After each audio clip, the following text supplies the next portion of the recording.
masa dari 29 pemerintah. Mei.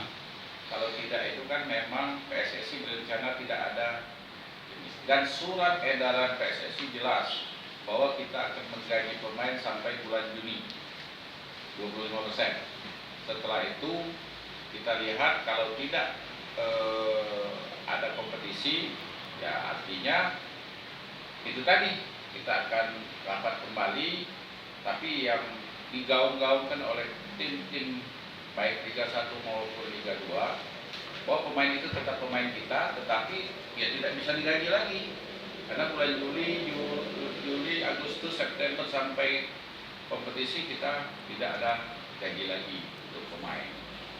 Nah, terkait dengan sponsor,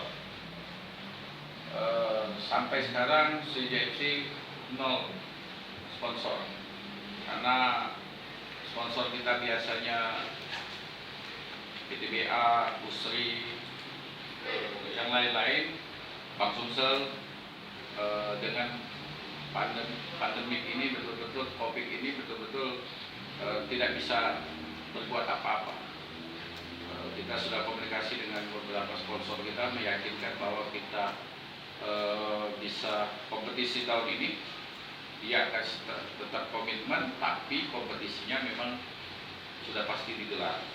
Tapi kalau tidak pasti digelar, bisa dipastikan pencairan uang sponsor tidak ada.